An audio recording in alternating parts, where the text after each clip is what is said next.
Hi everyone, here we are. It is another spotlight, and I am here today with Denise Meridith. She is a legend, uh, pioneer, and trailblazer, and leader in so many different ways. And I'm so happy to have you here, Denise. Oh, I'm happy to be here, Paula. Appreciate the invitation. Yes, I am so excited. We got to meet each other in real life in Arizona, and not just once, many times. And Yes. yes, I'm so glad that we did that and that we continue to build things and do things together and make this world a little bit of a better place, hopefully, with the work. Yeah, well, we can each just do our little part. That's what I tell people.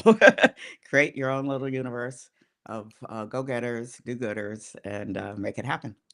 Exactly. Yes, but if everyone does a little bit, then I think the change can be big, right? Exactly. Exactly. So, Yeah. So tell us a little bit about you. I know, I mean, we could spend hours just talking about like all the things that you've done, but and everything, and your whole story is just, it could be 10 books written just from that, and just a little bit of a history of who you are.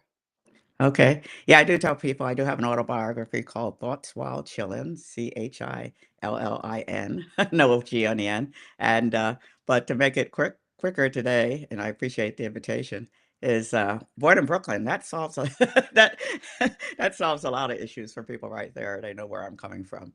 But so I was raised in New York City.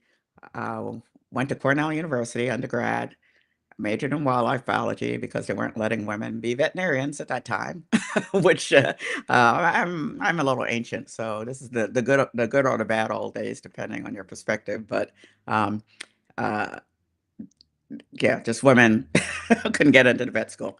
So wildlife biology, they didn't have any women either, but they didn't care. So made a big difference. So I was obviously one of the first women in that field as well.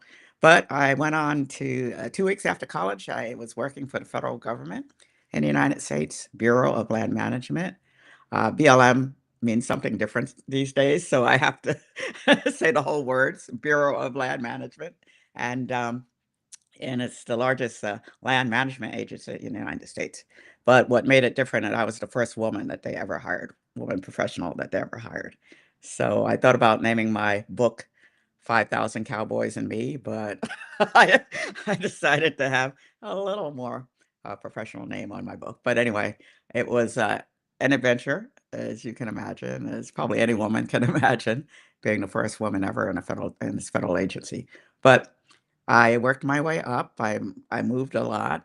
I probably worked in 6 different states and, eventually became the top, career employee or manager in the Bureau of Land Management. I was the deputy director of the entire agency, 10,000 employees, 200 offices, and over $1 billion budget.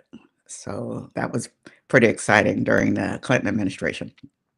I was living in Washington, my favorite big city, uh, and it's a great place to live if you don't have to work. But anyway, because it's you're working for 24/7, 365. That's what it comes down to.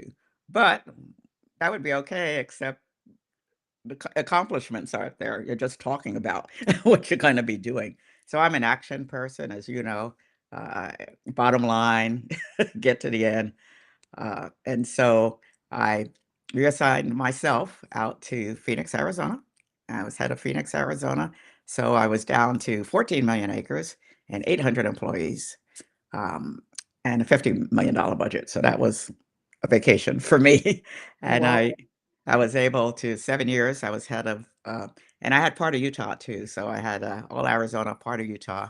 I was able to designate 4 national monuments. Worked with Senator McCain at that time, who was my mentor, to get the Arizona Trail designated.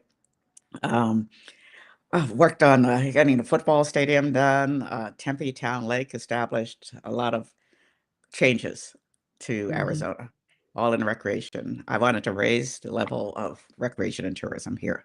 So the projects I've worked on here in Arizona have led to billions of dollars to our economy here and Mhm. a total change in the image of Arizona. So I'm very proud of that. But after 7 years, I have a short attention span. After 7 years, luckily they had an early out, which is they don't do anymore because I'm sure they can't afford it. But they used to say every 5 or 7 years or so, okay, if you want to leave, we can do it based on number of years in government service, not age. So guess what? If you start 2 weeks out of college, you have a lot of years. So I got to retire very early in life, and I started Denise Meridith Consultants, which is a public and community relations group, and which led to World's Best Connectors, which you're a part of, and I'm very proud that you're a part of today. So what World's Best Connectors is doing pretty quickly is it's a community of C-suite executives who help other executives get their job done. But we help them connect to 5 things. We help them connect to family. We help them connect to clients, employees, government, and the media. Mhm. So that's what's keeping me busy these days. Yeah, I bet. I mean, this is the WBC, the World's Best Connectors, is kind of like the, for me, at least from my perspective, it's kind of like the middle right now. That is Mhm. the central unit of things that you do. Right. Mhm. Then you also have these other units which have a lot to Yes. do with helping people who are in sports or in athletes or Yes. people associated with that. How did that come Yes. about? Yeah, well, during the pandemic here, had a lot of time to think, but as everyone did, sitting in their in their house, locked in their house for 2 years. But essentially, I have along the lines of my whole career, and that's starting with my first job at the Bureau of Land Management. I've created programs for kids Mhm, throughout my so it was environmental education, obviously, with, the Bureau of Land Management, had a nice program going with Disney for quite a few years, urban camping program for kids.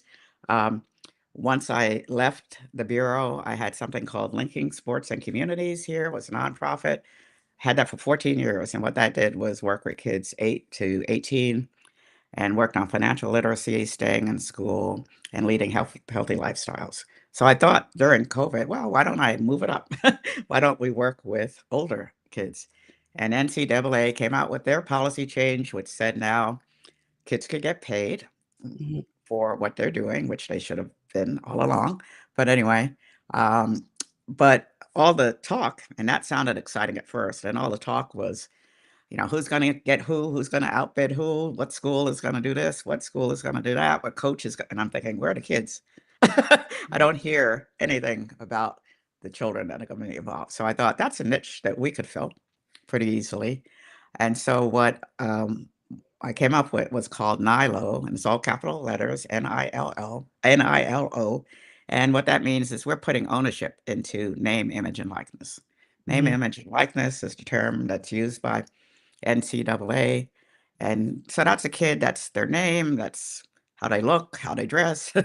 It's their position on the team, all of that type of stuff, which in the past, schools, agents, everybody could make money off that except the kids. So mhm, what we're doing, I want to focus on, okay, that's all great. Universities are running around, blah, blah, blah. They're concerned with what happens in those 4 years. Or mhm, lots of times 2 years because they run off and get drafted or something. But I'm concerned, what they do their entire lives. mm, So what NILO focuses on is, okay, your brand, your image, that's gonna stay with you forever. So how do you have the right image in life, the right, brand? Um, and using that brand, one, yes, you can try to compete for NIL money, that's fine. But more importantly, what do you want to do in the long run? mhm, Even if you get drafted by the NFL, the average career is 3.5 years. Okay, what are you going to do when you're 24? Why mhm, don't we talk about that? So that's what we're focused on, helping kids identify what business they want to be in. Stay in sports. There's plenty of things to do in sports that aren't running up and down the field. You can be a reporter, you can be a broadcaster, lots of different things. You can sell athletic clothing. So mhm, what do you wanna do? And some of them, which we're gonna find, they want to be a doctor. Who knows? They want to be an art gallery owner, a professional photographer. So we help them find what they want to do in the long run and start working for it in the short term. Mhm. So, how to brand yourself, how to write a business plan, how to present a business plan, Mhm. um, really how to get set up. And at the end of our program, we'll help them get their own LLC for Mm. their own foundation. So that's the key there. And my big goal, you're supposed to have a big, awesome goal, is that we create 1,000 new business leaders That's awesome. focusing focusing on student athletes. Yeah. And each year is 450,000 student athletes in NCAA. Mhm. So I think there's a lot of kids there that we can help. Oh, absolutely. And 98% of them, that's just a statistics I read somewhere, Mhm. don't continue, it's only 2% that go to professional sports. I mean, the Right, professional, obviously, that not everybody can, but it is like, I work in my capacity also with young athletes, and it's also this understanding that yes, your identity is not the sport. right. It's a huge part of your life at that moment, but even if you do make it professionally, and most don't, you can still continue playing, but you can still, your identity is not tied to playing that over there. Because if it is, and then your career, and it is a career, is over after 4 years, and what Mhm, then? So NILO has absolutely a central role in doing that, in helping young kids who are in college to see their life as much, much more than just a sport. Not to say mhm. sport is important, and it is a huge part, and it has a big importance, but it's not everything. Yeah, and they're focused, and we're not competing with their sport, we're not competing with the NIL agents, anything like Mhm, that. They can head, towards their dream. If mhm, anything, our course or will help them actually along that line as far as getting money for what they need in life, until they get their dream. But I'm just very concerned, and this is overall, it's not even just athletic kids, that they're not getting to focus on the future anymore. mhm, And I'm, a lot older than you, but growing up, you had a, I wanted to be a veterinarian, whatever it is, you mhm, don't always get there, right?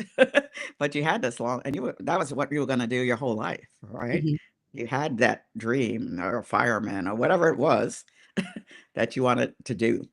Right. mhm, Now that's sort of gone. Yes, you want to be a quarterback in the NFL. Okay, there's a lot of steps to get there. mhm, You may not get there. So, what I'd just like to do is help the students. And I must say, when we have another program called Wish I Had Known, which is starting uh, mhm. real soon, and which is focused on the parents. Yeah. So, there are two parts to this equation, right? Sometimes it's the parents' dream, uh, but uh, often it's shared obviously with the kids. But the parents play a critical role, Mhm. and people don't talk about them at all. In fact, the image of parents, sports parents, the image is not good. Okay. They're the Yeah.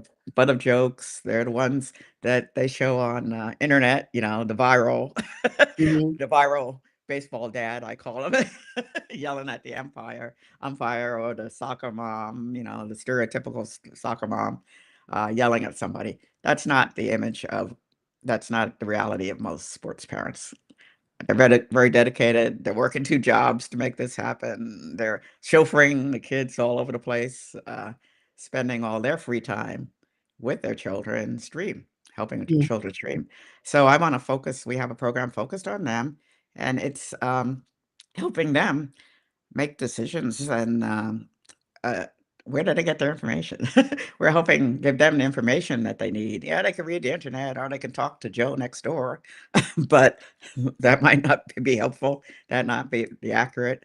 They can, call their lawyer about something. Most lawyers, they're not really sports, you know, lawyers. It's a very specific field. So we will mhm, have people. available who are specialists in those fields, Mhm, specialists in sports law, specialists in sports medicine, mhm, um, coaches, mhm, real life coaches who can talk about the experience with parents. We have parents. We're going to mhm, focus on parents who have been through it. They mhm. can fill you in on, yeah, they know what that's like. They've been there Yeah, and how they handled it. And there's all different ways of handling things. But parents can learn from parents who actually have been through it, right? yeah, Which is it is. important too. So we have that. And then the third piece is we're having a 24/7 television network called NILO Media. And that's very exciting because video, as you know, is everything, right? In the future. And so what makes our, and obviously you can turn on TV and get thousands of channels, right? What makes ours different is it's entirely focused on college athletics, Mm, and nobody is doing that. So um, we'll be interviewing parents, and we're interviewing students. It's an opportunity to get those students um, viewed by other people, mhm, including NIL people, but in general, other people. Um, Schools will want to be on there as far as sponsorships, universities, sneaker companies. I mean, people will want to reach this audience that we're talking about, which is huge, which mhm, is students and their parents. That's a exactly. huge audience. And it's a worldwide audience too. It's not just Americans that Mhm. would be interested in the things that we're gonna talk about too.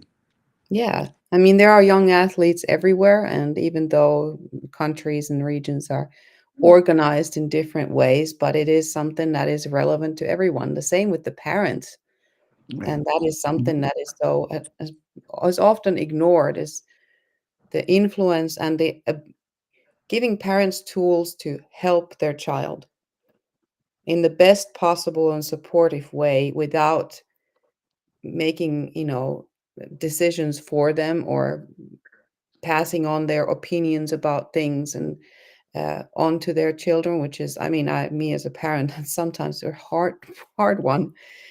It's hard to hold yourself back sometimes, often, and not to pass on your opinions or what you already know about something where you feel like, if they just need to go through their experiences, and that's a hard one. So yes, Mhm. parents need help because also parenting is like you don't rehearse for that.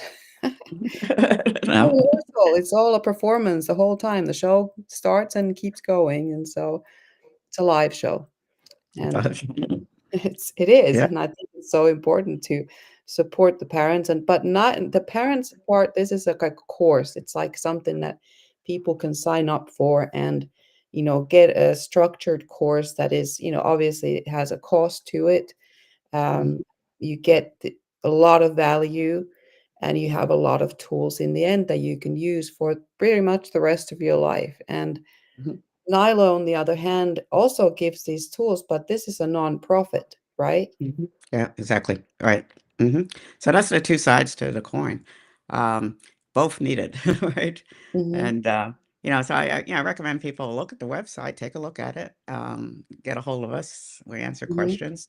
But for the parents, it's wish I had known, and people like that title. But and Me too.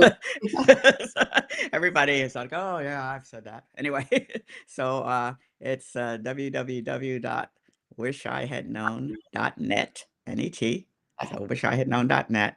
And then for the nonprofit, which I mean, they both really have to work uh, side by side to help, and people can participate in both. Actually, is www.nilo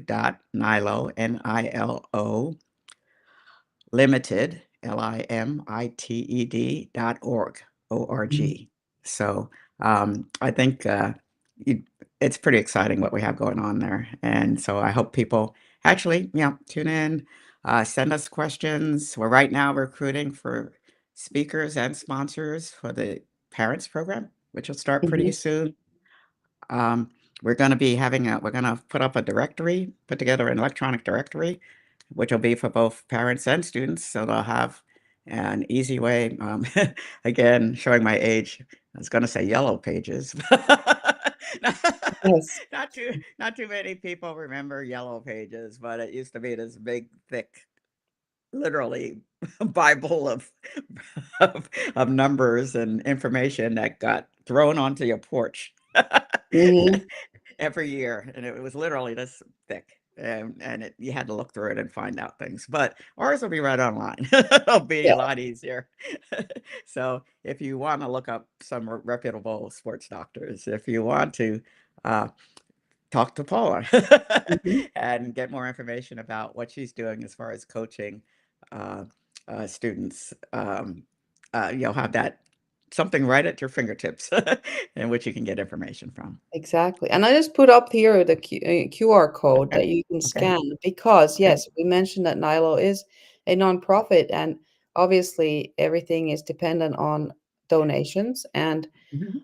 this is an opportunity to also get on there and be like, okay, I want to support this because this giving student athletes tools that they can manage their life, not just in the sports, but outside the sports and past the sports. And whatever happens, whether everything works out just like you imagined or it doesn't, that you'll be fine and you're equipped to, set up a company or get a, have a very successful career and life and prosper in so many ways in this life. I mean, that's what NILO is all about. And that cause is very important, especially with all these increased mental health issues that are around, especially after COVID or during after COVID. I mean, this is one way of preventing those things from happening. If you give tools to, and this is now for young people, student athletes, everyone kind of needs these tools, but this is now Mhm. specifically for the young athletes to create those tools now so that regardless of what happens, you'll be fine. You Right. won't, have to go and suffer through a lot of mental health issues just because you didn't know better, Hmm. And this is, I mean, this, my am passionate, this is everything. Like, that's why I'm so connected with you too, because that's my Right. reason for doing what I do. And Mhm. that's why I really want to encourage people to scan the QR code. And, if there's any way that you can help, please do. That's just one way. I mean, and like we said in the beginning, if everyone does a little bit, that's a huge impact. Mhm. Yep. So, yeah. Exactly. Exactly. And, if you, yeah, and you go, like I said, to the websites where, like I said, right now, looking for parents, that's gonna be next year I Mhm, mean, looking for, well, both. We're almost next year already. So parents will be starting pretty mhm, soon. And then definitely the students, program will be starting next year as well. But, I think, I mean, it's to me, it's a no-brainer. Um, it's something if you're really concerned about your child being happy in life, and that's what I'm interested in, them being happy. mhm, Yes, it might be in sports. It might how many people go into professional sports and wind up unhappy, mhm, right? So, to me, if you have this background, you have this, because we talk about family issues, you have your family's solid and connected and all going in the same direction. Your life will be so much better in the long run. mhm. And so, regardless of what happens, if you get drafted, one of the very few get drafted, I always feel I watch everybody watches the NFL draft, right? And I always feel just sad for I think about the students who bring all their family over and are watching the TV and their Mhm, name doesn't get called. mhm, I just always feel really bad for those students. The ones you see that get called, they jump up and down, put the hat on, mhm, blah, blah, blah. Family goes nuts. But I'm concerned about the other families mhm. who who their name doesn't get called. Yeah. Those kids can have, a happy future or maybe Yeah. happier future and maybe make more money in the Yeah. long run than the other ones. So, Yeah, and there are ways to continue sports outside of, organizations like the NFL or mhm, any other. There are so right, many ways to, like you said in the beginning, to be involved, if that is your mission and passion, and purpose. And so there are many ways to serve that. And I do believe everything happens for a reason, which is Mhm. a good idea and good thought to have, even though it might be difficult to understand at the moment when something happens that you didn't wish for, or something doesn't happen that you do wish for it to happen. So, Mhm. yes. That's good. So, but we're like 25 minutes now. Uh-oh. Really? Oh, you Oh broke my your promise goodness. of 20 minutes. No, that's I know. great. That's great. But, No, I appreciate we the can do time. this again, another Okay. time in a few months, we will come Okay, back sure. and we'll do another conversation and see Right. where things are and then, how things have evolved and developed. And so, Yeah, we might be able to bring, parents with us, a couple of parents exactly. with us, so Yes. that'll be fine. Yeah. That'll Thank be you so great. much, Denise. Okay. Thank you, Paula. Yeah, Take thank you care. everyone who's been watching and everyone who's watching the replay and the recording. Thank you so much. Please do comment and we will get back to you. Sometimes I don't see the comments on the side here, even though they come. So please don't worry. If you did comment and I didn't do anything about it, it's because I didn't see it. And that doesn't mean that it's not important. I will get to it afterwards. Okay. There we go. So thank you so Okay. much. Take Um, care.